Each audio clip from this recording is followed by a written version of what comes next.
히브리서 7장 23절에서 28절까지의 말씀, 우리 하나님의 말씀을 함께 합독하시겠습니다.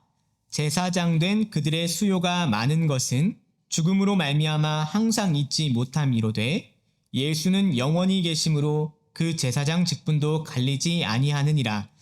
그러므로 자기를 힘입어 하나님께 나아가는 자들을 온전히 구원하실 수 있으니 이는 그가 항상 살아 계셔서 그들을 위하여 간구하심이라.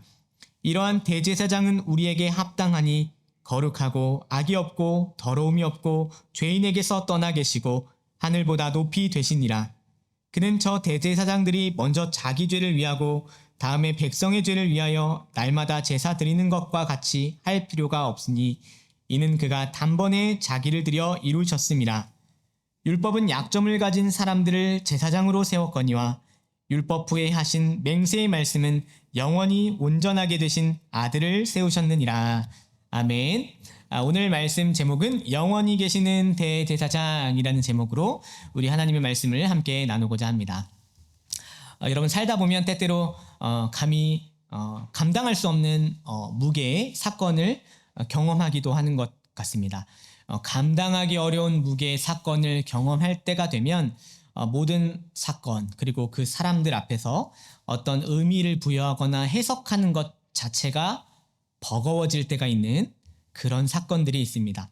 사람이 혼자 감당하기에는, 감내하기에는 너무 큰 일을 경험하면 아무 말도 어떤 생각도 떠오르지 않을 때가 있죠. 그래서 애써 묻는 것을 거절하고 의미를 떠올리는 것을 괴로워하면서 때로는 피하고 잊어버립니다. 마치 없던 일인 것처럼 그렇게 살아가는 것이죠. 제게는 10년 전의 그런 일이 있었습니다. 제게 10년 전은 20대예요. 예, 저는 지금 30대를 살고 있는데 저에게 10년 전에 20대는 늘 새로운 일의 연속이었습니다. 그 20대에서는 웃고 떠들기 바빴고 실수가 너무 당연하고 또 상처를 주고 받는 모든 관계 자체가 매일매일의 일상이었던 거죠. 사람을 친절하게 대하는 일이나 결과를 기다릴 줄 아는 일, 사랑하는 일, 모든 것에서 원숙하지 못했던 그런 시기였습니다. 어떤 만남이 의미 있는 삶인지 또는 아닌지 모른 채 수많은 사람을 의지와 상관없이 무수히 만나곤 했던 시기가 20대였던 것이죠. 제가 막 20살이 됐을 때 어떻게 지냈었냐면 대학교에 올라가니까 사람들이 너무 많이 있는 거예요.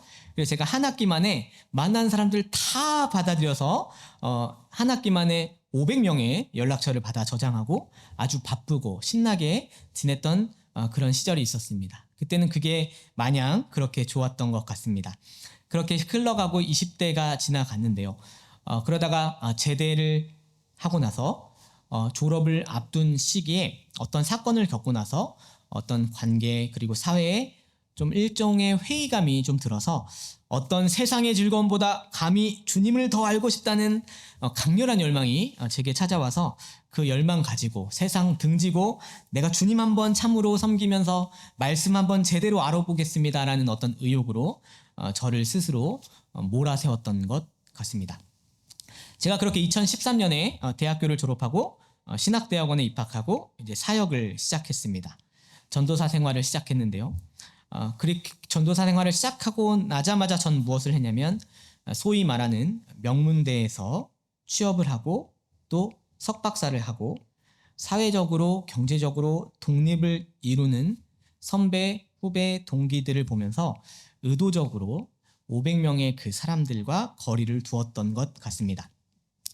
속으로는 나는 이제는 세상에 눈을 돌리지 않으리라 속으로는 외치면서 연락을 끊어냈지만 사실은 왜 연락을 안 했냐면 그 선후배 동기들이 갖고 있는 연봉 그리고 사회적인 지위를 말할 때 생각해 보니까 마음속 깊은 곳 제 마음에는 전도사 사례 월 50만 원을 받으면서 사는 제 모습이 그들 앞에서 20대로서 조금 초라하고 창피했던 것 같아요.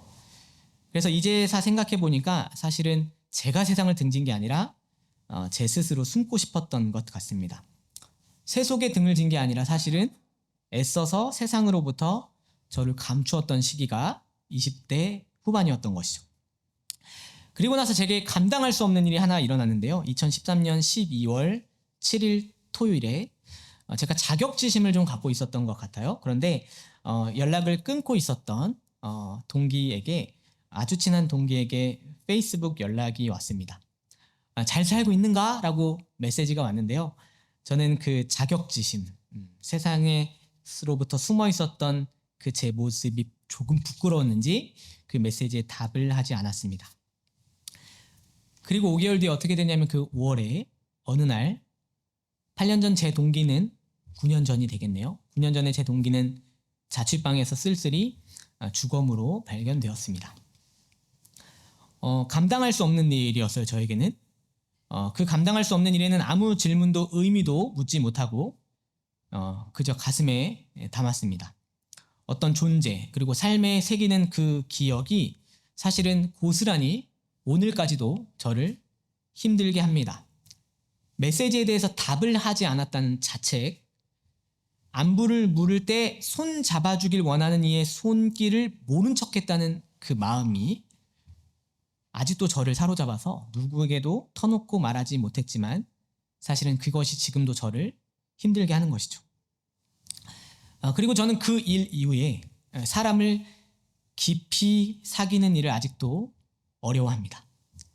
어떤 어려움이냐면 혹시 내가 정말 힘들 때 내가 그를 또는 그녀를 모른 척할지 모른다는 트라우마가 생기고 나서는 누구도 저를 절대적으로 신뢰하지 않도록 조금씩 피해 다니는 것이죠.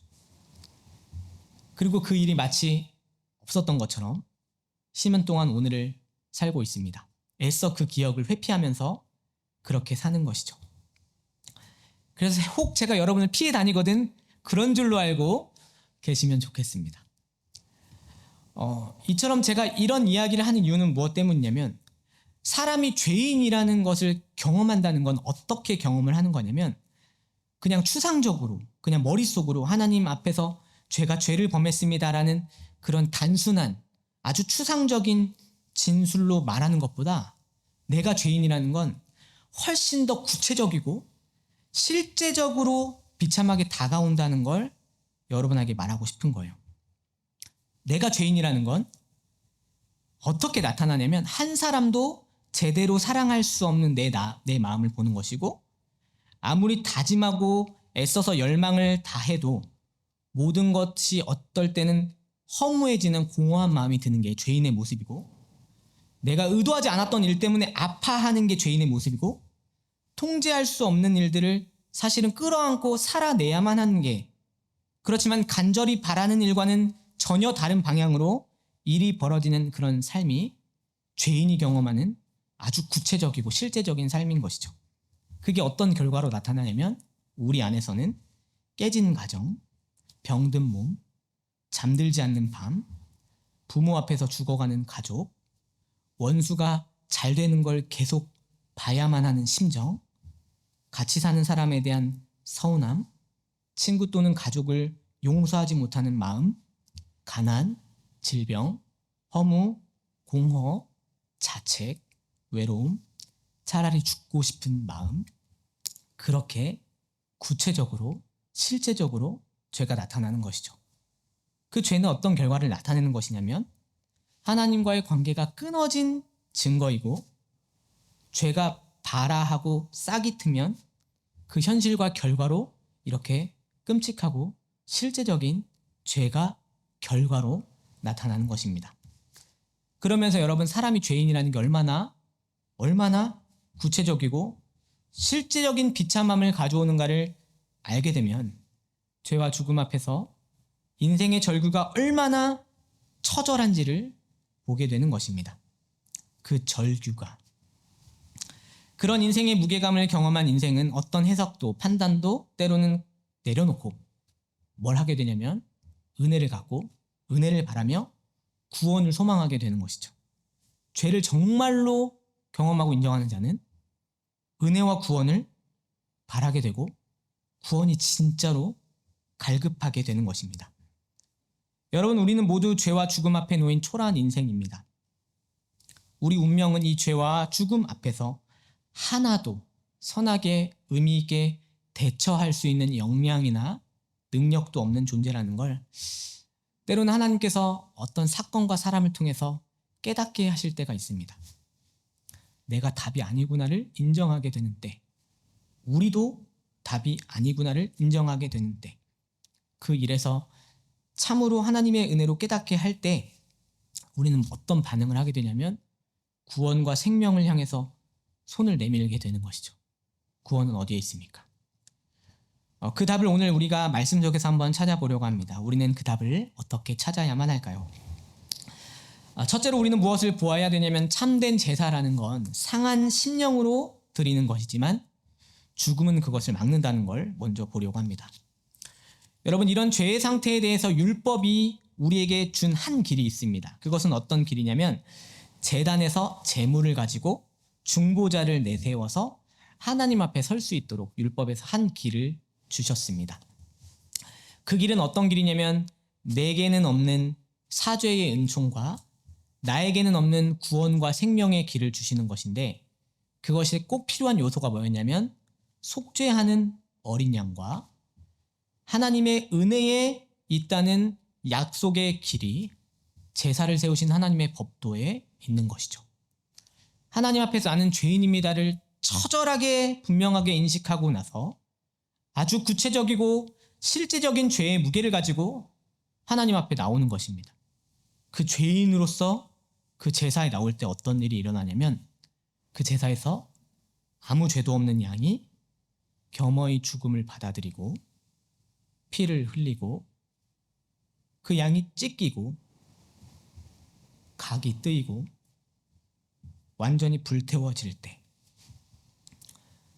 또한 중보자가 없이는, 이 제물의 속죄가 없이는 내 인생이 하등 가치가 없는 인생을 깨달을 때에 비로소 제사에서 생명과 구원을 여신 하나님의 은혜에 감사하게 되는 그런 길인 것입니다. 그렇게 율법 아래서 제사가 드려지는 것입니다.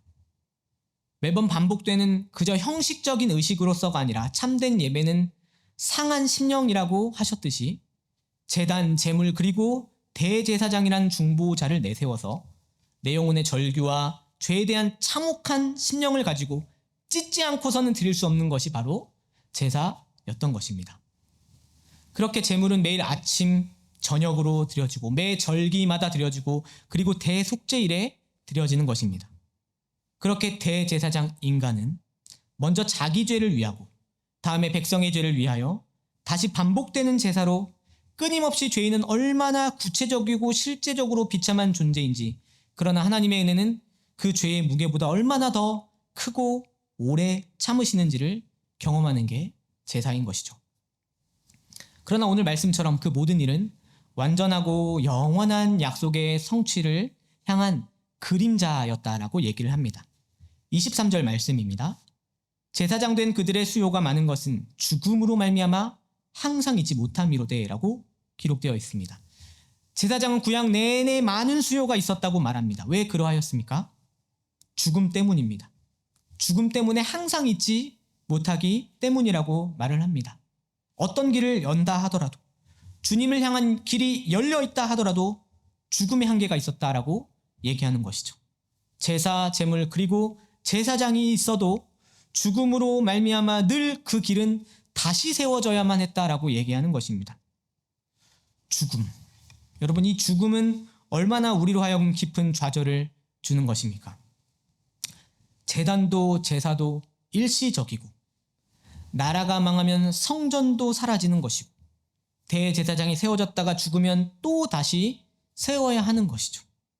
모든 제도와 직임이 영원한 지속성을 보장하지 못하고 또 다시 세우고 다시 드리고 다시 찾아가야 되는 것이라고, 그것이 죽음 때문이라고 성경이 우리에게 가르쳐주는 것입니다. 그런데 사람에게 그런 죽음이라는 한계가 찾아오면 그것이 실제로 우리를 얼마나 좌절스럽게 하고 불안하게 하는지 모릅니다. 어찌 이 죽음 앞에서 하나님께 만족을 보이고 영원한 생명을 보장할 수 있을까라는 불안함이 사람에게 찾아오는 것이죠.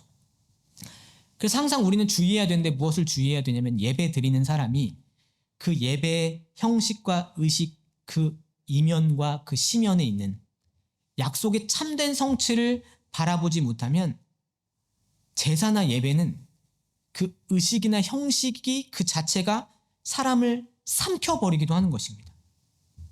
습관적으로, 형식적으로 하나님 앞에 나아가는 거죠. 마치 내가 잘못하고 와서 지금 분노하고 계신 그 신을 달래는 그런 우상 숭배자처럼 형식, 의식이면 됐다고 생각하면 형식과 의식을 앞세워 하나님 기분 좋게 하는 게 예배인 줄로만 아는 것입니다. 그런 의미에서 오늘 우리가 드리는 예배 현장 그리고 이 시간을 우리는 정직하게 돌아보아야만 하겠습니다.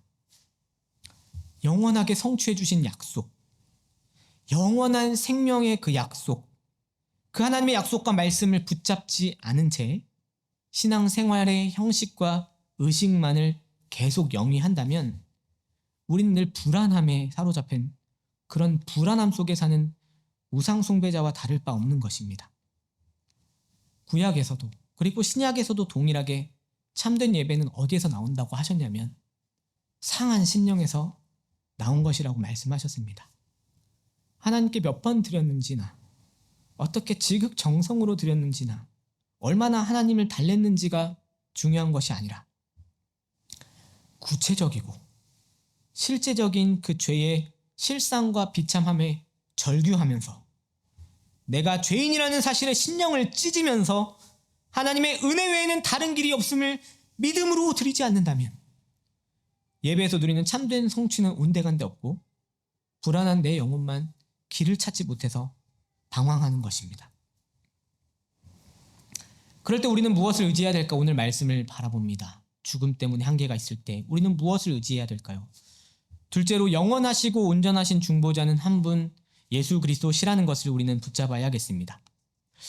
그렇다면 아담의 타락 이후에 그리고 구약과 신약의 모든 성도들에게 이 죄와 죽음의 문제 앞에 바라보게 하신 약속의 참된 성취는 무엇일까요? 또 누구실까요? 25절과 26절 말씀에는 이렇게 기록되고 있습니다. 예수는 영원히 계심으로 그 제사장 직분도 갈리지 아니하느니라. 그러므로 자기를 힘입어 하나님께 나아가는 자들을 온전히 구원하실 수 있으니 이는 그가 항상 살아계셔서 그들을 위하여 간구하심이라. 아멘. 오늘 말씀의 다른 길이 아니라 무엇이라 말씀하시냐면 예수 그리스도를 힘입어 나아가는 것이라고 말씀하십니다. 왜 그러합니까? 예수 그리스도의 대제사장직은 영원하시다고 말씀하시는 것이죠. 그분이 부활하셔서 영원히 하나님의 보좌 우편에서 통치하시기 때문에 다시 세우지 않아도 되고 다시 드려야 하는 것도 아니고 영원히 온전히 누리기만 하면 되는 길을 열어주셨다고 오늘 성경이 말을 하는 것입니다. 여러분 이것이 얼마나 놀랍냐면 이것은 인류가 시작된 내내 영원 전부터 사람과 모든 피조 세계에게 감추어졌던 비밀이었고 그리고 이제는 우리에게 열린 완전한 산길이라고 밝혀진 비밀이라고 성경이 선언을 하는 것이죠. 그리스도께서 오시고 부활하셔서 승천하신 이후에 오고 오는 모든 세대가 바로 이 비밀과 소망의 성취를 누려왔다라고 말씀하시는 것입니다. 어떻게 누려왔을까요? 무엇을 누려왔습니까? 무엇을 누리고 어떻게 누려왔냐면 예수님 그분을 대제사장으로 누리고 그분 자체를 누렸다고 얘기하는 것입니다. 그분은 죽었지만 부활하셔서 항상 살아계시고 그 생명으로 지금 다른 일을 하시는 것이 아니라 그분은 지금도 우리를 위해 기도하시고 자기 모든 능력을 어디에 사용하시냐면 우리 구원을 위해서 사용하고 계신다고 성경이 말씀하는 것이죠. 로마서 8장 34절 누가 정죄하리요 죽으실 뿐 아니라 다시 살아나신 이는 그리스도 예수시니 그는 하나님 우편에 계신 자요 우리를 위하여 간구하시는 자신이라 라고 기록되고 있습니다. 성도 여러분 지난 모든 세대 그리고 오고 오는 모든 세대가 그리스도의 영원한 대제사장의 그 직분 안에서 온전한 구원과 확신을 누려왔다라고 성경이 말을 하고 있는 것입니다. 하나님의 은혜 또 그리스도를 힘입어서 용기 있게 하나님께 나아갈 수 있도록 그 길이 우리를 새로운 삶으로 이끌어 주는 것이죠. 저는 그 길을 믿고 받아들입니다. 인생에서 말문이 막히는 비참함을 몸소 경험하고 죄인임을 깨닫고 올라왔는데 거기에서 어떤 길을 보여주시는 것이냐면 바로 그 지성소로 나아갈 길을 열어주신 하나님의 은혜가 그리스도 예수 안에서 나의 죄를 덮고도 남아 넘쳐 흐르는 생명의 강으로 우리를 이끌어 주신다고 오늘 성경이 선언을 하는 것이죠. 때로는 죄 때문에 아주 구체적이고 아주 실제적으로 아팠던 그런 모든 일에 대해서 비참한 절규를 감추지 못했던 슬픔에 대해서도 주 예수 그리스도 안에서 하나님은 은혜를 베푸시는 사건으로 바꿔주시겠다고 말씀하시는 것이죠. 여러분, 이 확신이나 그 효력은 어디에서 기인하는 것일까요? 어떻게 우리가 죄된 비참함을 가지고 올라왔는데 지성소로 나아가 평안과 생명을 누릴 수 있습니까? 이 효력과 이 능력과 확신이 어디에서 나오는 걸까요? 우리의 자랑할 만한 어떤 변화 때문입니까? 아니면 참 제사장다운 내 모습 때문입니까? 그렇지 않습니다. 27절과 28절의 말씀처럼 이는 그가 단번에 자기를 들여 이루셨음이라. 율법은 약점을 가진 사람들을 제사장으로 세웠거니와 율법 후에 하신 맹세의 말씀은 영원히 온전하게 되신 아들을 세우셨느니라 라고 기록하고 있습니다. 우리의 자랑할 만한 변화나 제사장스러운 모습이 더해져서가 아니라 무언가 더하지 않아도 되는 안식과 확신은 누구 때문에 나오는 것이냐면 영원하신 대제사장이신 하나님의 아들 예수님 때문이다 라고 오늘 성경이 선언하는 것이죠. 무언가를 더 필요로 하지 않는 이유는 예수께서 스스로 제물이 되어주셨고 단번에 그리고 영원히 살아계신 대제사장이 되기 때문이다 라고 얘기하는 것입니다. 주님이 이루신 제사는 어떤 것입니까? 그것은 오직 단 한 번 택하신 모든 사람을 위해 모든 때를 위해서 단번에 이루신 제사가 있는 것입니다. 오직 그 단 한 번으로 그리스도의 희생제사 십자가는 더 이상 반복될 필요도 없이 모든 효력을 이루셨다고 성경을 기록하는 것이죠. 그러므로 누구도 이것에 더하거나 뺄 수 없다. 구약도 신약도 모두가 도래하길 바랬던 소망했던 천사도 흠모했던 그 길이 우리 예수님께서 여신 길이라고 말씀하시는 것입니다. 그러므로 여러분은 오늘 하루하루를 살아갈 때 어떤 길을 붙잡고 살아야겠습니까? 예배에 올라올 때 우리의 마음은 어떤 상황과 마음인지 궁금합니다. 우리의 예배에 올라온 우리가 때로는 아무리 죄의 무게와 또 비참한 실상 아래에 놓여 있다 하더라도 완전한 효력을 허락하신 하나님의 은혜가 우리 죄보다 더 크고 더 완전하다는 사실을 대제사장 그리스도 예수께서 보여주고 계시지 않습니까? 단 한 번의 그 사건으로 영원한 길을 여신 예수께서 다른 이의 중보자가 되는 것이 아니라 바로 죄인임을 인정한 우리의 중보자가 되신다고 말씀하시는 것이죠. 그 성취와 그 은혜 없이 어떻게 우리가 예배를 누릴 수 있겠습니까? 그 영단번에 이루신 참된 성취이신 예수님을 붙들 때 우리는 이제 어떻게 살아야 할까를 고민합니다. 그럴 때 우리는 세 번째로 우리는 이제 죄와 죽기까지 싸우는 거룩한 새 삶을 향해 살아가야 되는구나를 깨닫게 되는 것입니다. 여러분, 우리는 이제 무엇을 바라면서 살아가야 할까요? 또 어떤 삶을 지향해야 될까 생각할 때 오늘 예수님 어떤 삶을 사셨는지가 26절에 나타납니다.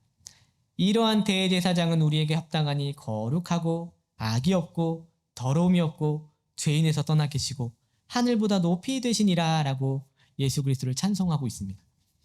우리는 예수님에게서 다른 것을 보는 것이 아니라 다른 분을 바라보는 것이 아니라 바로 이런 분이신 예수 그리스도 그분 한 분만을 바라봅니다. 하나님 우편 보좌에 앉으셔서 우리에게 너무나 합당하신 그분을 지금도 바라보는 것이죠. 죄로 인해서 절규하는 우리에게 누구를 보여주는 것입니까? 거룩하신 그분을 보여주시는 것이고 처참한 악에 대해서 신음할 때 악이 없으신 그분을 보여주시는 것이고 추악한 오염 때문에 자책할 때 순결하신 그분을 보여주시는 것이고 죄로 인해서 죽고 싶을 때 죄 없으신 그분을 보여주시는 것이고 하나님 앞에 나아갈 길이 없을 때 하나님 바로 눈앞에서 계신 우리를 위해서 중보하시는 높이 되신 그분을 오늘 성경 말씀이 보여주는 것입니다. 우리는 그런 의미에서 다른 것이 아니라 우리 대제사장 되신 예수 그리스도 그분만 바라보게 되는 것입니다. 그 시선, 그 한 초점, 그 한 믿음이 실로 우리의 삶을 새로운 삶으로 초청하는 것이죠. 어떤 삶입니까? 히브리서 9장의 13절과 14절의 말씀처럼 염소와 황소의 피와 및 암송아지의 죄를 부정한 자에게 뿌려 그 육체를 정결하게 하여 거룩하게 하거든. 하물며 영원하신 성령으로 말미암아 흠없는 자기를 하나님께 드린 그리스도의 피가 어찌 너희 양심을 죽은 행실에서 깨끗하게 하고 살아계신 하나님을 섬기게 하지 못하겠느냐라고 기록하고 있는 것이죠. 주께서 주를 바라보는 백성들에게 허락된 삶은 어떤 삶이냐면 다른 삶이 아니라 바로 거룩한 삶이라고 말씀하는 것입니다. 죽은 행실에서 깨끗하게 하셔서 살아계신 하나님을 위해서 살 수 있도록 살아있는 삶을 살게 하시는 성결의 삶이 우리에게 허락된 선물이라고 말씀하시는 것이죠. 때로는 내 힘으로 할 수 없었던, 그리고 그 구체적이고 아주 일상적인 죄의 무게 앞에서 오늘 예수님 때문에 자유하게 될 때 하나님은 성령을 통해서 그리스도 예수의 피로 우리 양심을 깨우시고 죽기까지 죄와 싸우게 하시겠다고 말씀하십니다. 저는 오늘 설교를 준비하고 또 설교문을 다시 읽으면서 10년 전 심한 자책과 또 죽음의 무게 앞에서 모든 해석을 집어던지고 도망쳤던 제 모습을 다시 보았습니다. 제 모습을 다시 보면서 어떤 모습을 보냐면 괴롭다고 힘들다고 손 내밀던 동기에게 옹졸한 자존심과 자격지심 가지고 외면했던 저를 다시 보았습니다. 그 죄인이 서 있는 자리가 바로 나구나를 보게 되는 것이죠. 그래서 저는 말씀 앞에서 왜 대제사장 예수 그리스도가 필요한가 하는 질문을 던져보게 됐습니다. 그리고 왜 필요한가라는 질문 앞에 대해서 하나님께서는 정말로 실제로 실상 모든 일에 대해서 죄인인 제 모습을 보여주셨던 것이죠. 그 죄는 너무 크고 너무 구체적이고 아주 실제적이라 감히 말문이 막히고 숨이 막힐 지경으로 죄인된 저를 보여주셨던 것입니다. 그러나 주님은 동시에 말씀 앞에서 대제사장 예수 그리스도를 함께 보여주셨습니다. 우리를 위해 열어주신 그 길, 단번에 허락해주신 그 길에 영원한 효력을 분명하게 확인시켜 주시는 것이죠. 그래서 저는 이제 깨닫게 되는 것입니다. 그리스도 예수의 피가 저를 거룩하게 하여 모든 죄와 싸우고 다시는 죄를 범치 않도록 이끌어주시는 영원한 효력임을 믿게 하시는 것입니다. 저는 이제 어떻게 살려고 하냐면 죽기까지 죄와 싸워보려고 합니다. 그러나 내 힘으로 싸울 수 없구나 알게 되는 것이죠. 그러나 나와 함께 하시는 중보자 예수 그리스도를 힘입어 살아계신 하나님을 위해서 죽기까지 죄와 싸우면서 살고자 하는 것입니다. 매번 말씀 앞에 그렇게 다시 다짐하는 것이죠. 다시는 손 내미는 이에게 옹졸한 자격지심으로 숨지 않으려 하는 것입니다. 그러나 죽기까지 사랑해 보려 하는 것이죠. 내 힘이 아니라 영원한 대제사장이신 예수를 힘입을 때 그렇게 살게 하시겠구나. 그 피가 그런 능력이 있구나 깨닫게 되는 것입니다. 그러나 매일매일을 살아가야 하기 때문에 여전히 죄와 싸우는 일이 때로는 너무 멀게만 느껴집니다. 우리는 극히 작은 자들이기 때문이죠. 구체적이고 실제적인 죄가 어찌 쉬이 싸울 수 있는 대상이겠습니까? 사실 여전히 매일 발견하게 되는 건 단 한 사람도 제대로 사랑할 수 없는 내 마음을 보기 때문이고 아무리 다짐하고 애써 열망 다해도 모든 것이 허망해지는 그런 공허한 마음이 때로 올라오기도 하는 것이고 의도하지 않은 일 때문에 여전히 아파해야 되고 통제할 수 없는 일을 끌어안고 살아내야만 하는 것이고 간절히 바라는 일과는 전혀 다른 방향으로 여전히 일이 벌어지는 그런 생애 앞에서 누가 그 죄와 쉬이 싸울 수 있겠습니까? 그러나 오늘 말씀의 요점은 무엇입니까? 히브리서 8장 1절이 요약하듯이 지금 우리가 하는 말의 요점은 이러한 대제사장이 우리에게 있다는 것이라 말씀하는 것입니다. 우리 바로 앞에, 우리 앞에 그분이 서 계신다고 말씀하시는 것입니다. 정말 필요가 있을 때, 달려가 안기고 싶을 때, 내 존재와 영혼을 갈아 넣어 기도를 드리고 싶을 때, 내 모든 한숨과 절규가 향해야 할 곳은 나 자신이 아니라 대제사장 예수, 영원히 계시는 그분이어야 한다고 오늘 말씀은 그 요점을 삼아 말씀해 주시는 것입니다. 사랑하는 성도 여러분, 이 말씀과 약속을 믿으시고 확신하시되 모든 일과 만남과 사건과 관계와 그리고 바로 오늘 지금 이 순간에 그 놀라운 약속과 비밀을 반드시 누리시는 여러분 되기를 바랍니다. 죽기까지 죄와 싸우셔서 거룩한 삶을 살아가도록 허락하신 새 생명을 붙들고 살아가십시오. 제가 토마스 아켄피스의 그리스도를 본받아라는 책을 종종 찾아 읽는데요. 그 중에 죽음에 대한 묵상이라는 글이 있습니다. 제가 이 글을 읽고 오늘 말씀을 맺고자 합니다.